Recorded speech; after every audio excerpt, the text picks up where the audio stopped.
여러분 반갑습니다. 오늘은 엔비디아라는 회사, 지금 세계에서 가장 잘 나가는 기업이죠. 이 엔비디아의 주가 폭락 사태와 올바른 적정 주가 평가 방법이라는 주제로 말씀을 올리겠습니다. 엔비디아가 실적 발표 이후에 주가가 크게 떨어지는 이변이 일어났습니다. 왜 이변이라고 말씀을 드리냐면요, 엔비디아가 실적을 발표했는데 2025년 4분기 실적입니다. 자, 이 엔비디아는 회계연도 계산 방법이 일반하고 좀 달라요. 해마다 2월 달부터 회계연도를 시작하는데 그 다음 해를 짰기 때문에요. 2025년 4분기라 하면 정확하게 그 달력 캘린더로 보면 2024년 11월, 12월 그리고 2015년 1월 달입니다. 이 시점이 왜 중요하냐면요, 엔비디아가 언제부터 주가가 빠지기 시작했고 어떤 충격을 받고 있냐라는 것을 정확하게 이해하기 위해서는 이 타임테이블을 좀 알 필요가 있거든요. 어쨌든 이 2015년 4분기 실적을 내놨는데 이 실적에서 매출이 전년 동기 대비 78% 증가했습니다. 78% 증가했다면 이것은 엄청나게 높은 성장률이죠. 보통 기업들이 10%만 성장해도 선방했다 이런 얘기를 하거든요. 경제 규모가 GDP가 1년에 보통 우리나라 2%, 많으면 3%, 그 순에서 오락가락 하는 것을 생각하면 10%라는 성장도 굉장히 큰 것인데 엔비디아 78%나 높아졌습니다. 또 순이익 증가율도 60-70%의 높은 상승률을 기록을 했습니다. 더구나 엔비디아의 젠슨 황은 2026년에도 지금 잘 될 것이다. 특히 블랙웰이라는 새로운 이 GPU 반도체 개발을 했는데 서로 사가겠다고 지금 줄을 서 있다. 수요가 놀랍다. 이런 표현을 이번 주주총회 실적 발표하는 자리에서 했거든요. 뭐 이런 것을 감안할 때 보통 주가는 회사 실적에 비례한다. 이런 그 속설이 아닌 사실 그 하나의 이론이 있지 않습니까? 그렇다면 주가는 올라야 되는데 오히려 주가는 무려 9% 가까이 와르르 떨어지는 이변이 일어났습니다. 물론 주가라는 것은 하루에도 몇 차례씩이나 오르내리고 또 지금 급락했다가도 급등할 수 있는 것이기 때문에 단기간의 주가 하락에 대해서 크게 놀랄 필요는 없습니다만은, 그러나 엔비디아가 어떤 곳입니까? 뉴욕 증시에서 가장 성장률이 높았던 회사, 대장주, 그리고 2022년 이른바 생성형 제너레이티브 AI를 내놓은 이후에 엔비디아는 주가는 고공행진을 했습니다. 떨어지는 일이 좀처럼 없었어요. 떨어지더라도 1%, 2%, 그걸 빼고는 거의 다 올랐다 이렇게 볼 수 있는데, 높은 실적에도 불구하고 이렇게 한꺼번에 주가가 8%, 9% 빠진다. 이것은 분명 이변이라고 할 수 있습니다.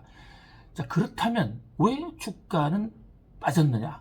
이 대목에서 우리는 모든 상장사가 마찬가지입니다만 어떤 특정 종목의 적정 가격이라는 게 얼마냐, 정당한 가격이 얼마냐, 이것을 우리 정권 분석론이나 경제학, 경영학, 가치 분석론에서 많은 학자들이 연구를 합니다.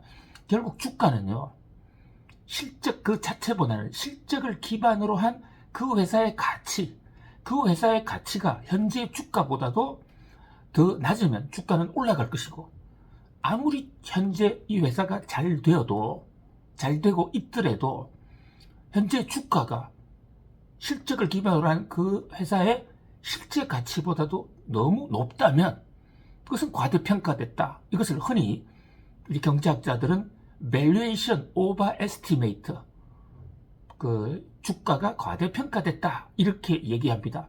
그렇다면 투자를 하는 마당에서는 적정 주가가 뭐냐, 과대평가냐 과소평가냐를 판단하는 기준이 뭐냐, 이게 중요한 거 아니겠습니까? 그것을 이제 판단하는 기준에는 PER 지수, PBR 지수라는 게 있어요. 뭐 구체적으로 안 들어가도 좋은데 개념만 말씀을 올리면 PBR 지수는 주가 수익 비율이라는 것이거든요. 현재 주가를 회사가 얻는 이익으로 나누어 보는 겁니다. 요게 높으면 너무 과대평가된 겁니다. 그러니까 분자에 현재의 주가를 집어넣고 분모에 이익을 집어넣거든요. 그러니까 이익은 10% 늘어났는데 주가가 15% 늘어났다. 이런 종목은 좀 위험한 거예요. 아무리 그 회사가 미래 전망이 있고 없고 그것은 먼 미래의 문제고, 지금 당장의 주가에는 바로 이 밸류에이션 비교 평가가 결정적인 영향을 줍니다. 또 그 다음에 PBR이라는 게 있어요.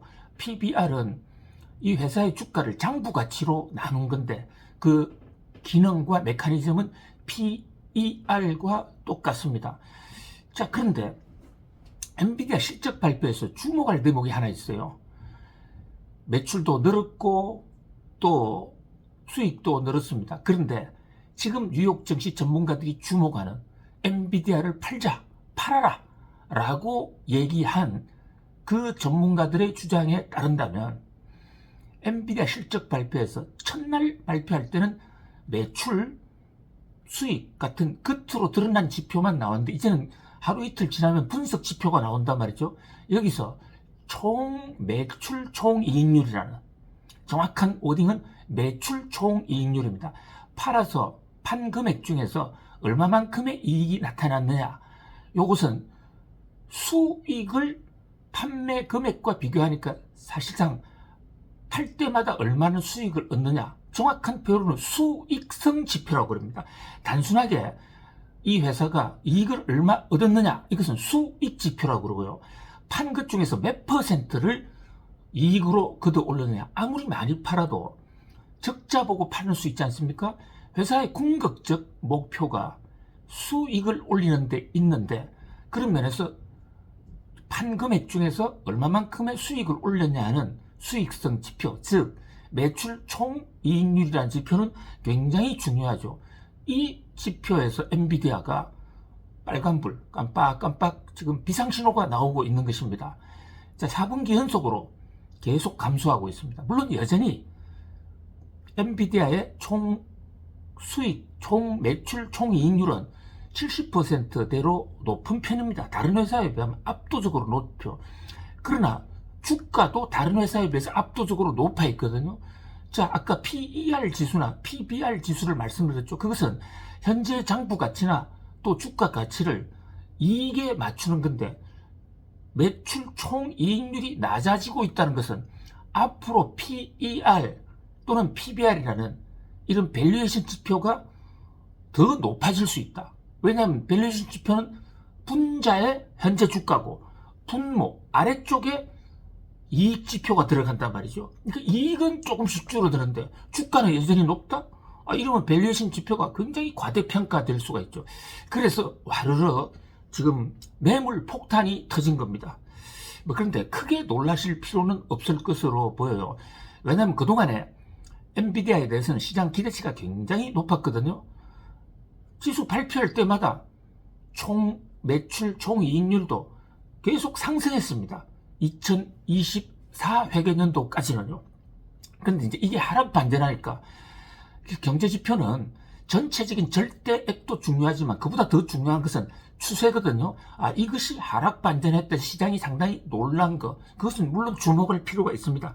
그러나 여전히 70%대의 매출 총이익률이라는 것은 여전히 높고, 그리고 또 젠슨황 엔비디아 CEO가 발표한 대로 지금도 잘 팔려나간다, 또 올해 매출도 좋을 것이다, 이런 쪽에 밝은 신호도 나왔습니다. 그렇기 때문에 증시에서는 또 시간 후 거래에서 주가가 올랐다 내렸다 하는 요동치는 모습을 보이는데요. 여기서 중요한 포인트, 자, 2024년 초반과 같은 무조건 사면 오르는 그런 시대는 끝났다라는 것입니다. 물론 엔비디아 장기 전망은 좋습니다. 또 이 인공지능의 전망도 좋아요. 그러나 닥치고 폭풍 성장하는 시대는 갔다. 그래서 앞으로 엔비디아 투자하시는 분들은 밸류에이션, 자 현재 주가가 수익에 비교해서 높으냐 낮으냐, 이 대목을 굉장히 유념을 해봐야 되고요. 현재보다 더 중요한 것은 미래의 이 회사의 수익성이 주가보다도, 주가 상승 속도보다도 더 높을 것인가 낮을 것인가를 주목을 해봐야 됩니다. 또 아울러서 엔비디아를 둘러싸고 있는 주가를 폭풍처럼 올리거나 내릴 수 있는 몇 가지 중요한 돌출 변수들이 있습니다.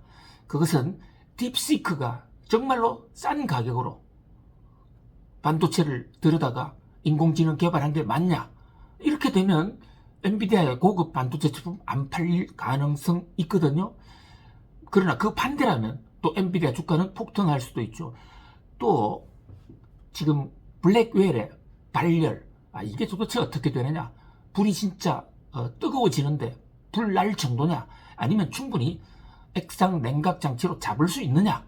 이 대목도 주가를 좌우할 수 있고요. 또 수요 변수에서 놓치면 안 되는 핵심 변수 중에 하나가 엔비디아 반도체를 사가는 회사들, 그 수요 회사들, 엔비디아 반도체를 거의 대부분 사가는 회사가 세 회사입니다. 아마존, 그 다음에 구글, 또 마이크로소프트, 이 이른바 클라우드 데이터 센터 하는 회사거든요. 이 회사들이 바로 엔비디아 반도체 사다가 컴퓨터 교육시키고 클라우드 늘려서 그거를 일반 기업들에게 서비스 해주면서 돈 받는 구조예요. 그런데 이 수요 업체, 클라우드 3개사, 아마존, 구글, 마이크로소프트, 이거 좀 유념하셔야 됩니다. 적어도 엔비디아 투자를 하려면 이 구글과 아마존, 마이크로소프트가 반도체를 얼마나 사가느냐, 데이터 센터 시설을 늘리느냐 줄이느냐, 이 대목 매우 중요합니다. 자, 또 하나, 이 양자 컴퓨터라는 게 있는데요. 양자 컴퓨터, 퀀텀 컴퓨터, 이게 속도를 굉장히 빨리 하는, 이 양자 컴퓨터가 상용화가 되면 엔비디아가 좀 수요가 줄어들 가능성이 있습니다. 양자 컴퓨터에서는 앞으로 두고 여러 편에 나누어서 계속 설명을 올리겠습니다. 이 밖에도 엔비디아가 지금 GPU라는 반도체, 인공지능에 들어가는 거 독점하고 있는데요. 거의 95%. 근데 이게 독점이 서서히 깨져가는 분위기예요. 그 후발주자 중에서 가장 강력한 후보가 브로드캄이라는 회사입니다. 이렇게 엔비디아 주가를 예측하기 위해서는 브로드캄의 후속 추격 기술, 브로드캄의 기술 개발 속도가 어떻게 되느냐, 또 그 다음으로 추격 제2 물망에 오르는 회사는 AMD라는 곳입니다. 이 AMD는 젠슨왕 엔비디아 창업주가 과거에 근무했던 회사이기도 한때 엔비디아보다 훨씬 더 잘 나갔던 회사입니다. 근데 지금 GPU 반도체에서는 엔비디아에 많이 뒤져 있죠. 어쨌든 주가는 어느 회사도 아무리 잘 나가건 아무리 못 나가건 절대로 계속 오르는 기업도 없고 계속 떨어지는 주가도 없다. 시시각각 변화할 수밖에 없는데 그 변화를 좌우하는 변수가 무엇이냐에 대한 파악만 하고 계신다면 나름대로 성공을 하실 수 있지 않을까, 그런 생각을 해봅니다. 자, 오늘은 엔비디아 주가 대폭락 사태와 실적 발표, 그리고 일반적인 기업의 올바른 주가 평가 방법, 적정 주가란 무엇인가에 대해서 말씀 올렸습니다. 자, 오늘도 감사합니다. 또 뵙겠습니다.